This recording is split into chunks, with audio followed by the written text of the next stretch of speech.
Hi, this is Sean McGill from PDA 247. We're going to look at a rather unusual device today. It's certainly not a new one like the BlackBerry Bold or the HTC Touch Pro. It's something that is 4 years old and it's called the Qool QDA 700, I believe. Now, Palm fans may be excited by this. I'm not sure that the rest of you will, but let's have a look. I bought this off eBay for about £25 and it comes in quite a stylish box with quite a stylish young lady on the front, so that's a good start. Let's see what we were getting 4 years ago from the Palm world, and there it is. A very, very unusual phone. It's rather large, particularly if you compare it to something today when you look at the width, but strangely it's got some merit to it. I'll just show you what else came in the original package. You had a very nice slip case, which actually is a very nice case. It's better than most of the ones you get today. Some headphones, or rather a headset, which is also unusually stylish. Standard AC adapter and whatnot. And finally, CD software, which I guess includes Palm Desktop, and a quick start guide. Now, what are we getting here? Is this anywhere near as good as a Trio? As you can see, it has its own menu structure, which is quite unusual. All in all, everything on it is relatively quick.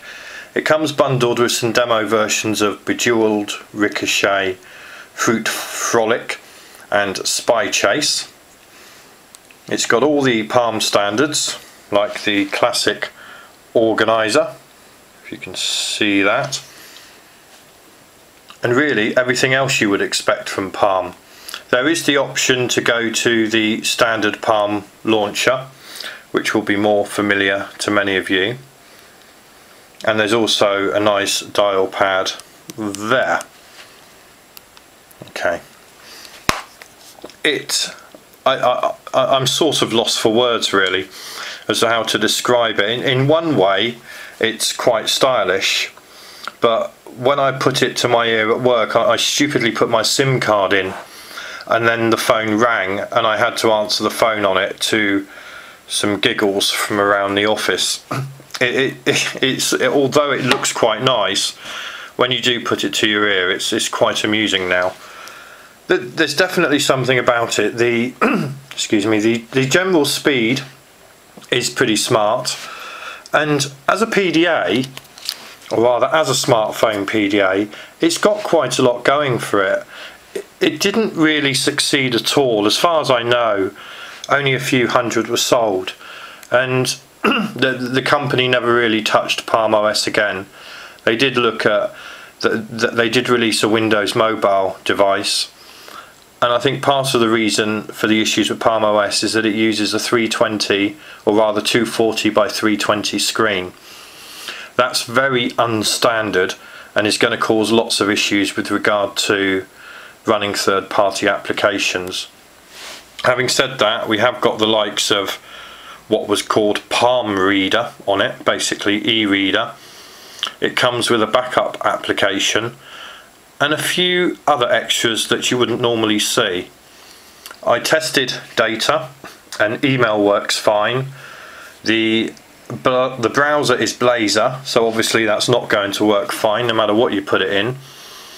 And it's even got a Today View. It's difficult to see it there, but the Today View is surprisingly useful, and it's not unlike the standard Windows Mobile Today View. It's much less fancy, but it's got something about it.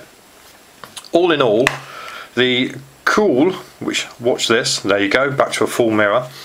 The Qool QDA I genuinely quite like it. It's got something about it. It's relatively stylish, and yeah, it's not bad for £25. At the original price, which I believe was over €600, it may have been good at the time, but it's obviously not going to stand up today. So as a nice little novelty, it's not a bad little phone, but I won't be using it myself. Thank you.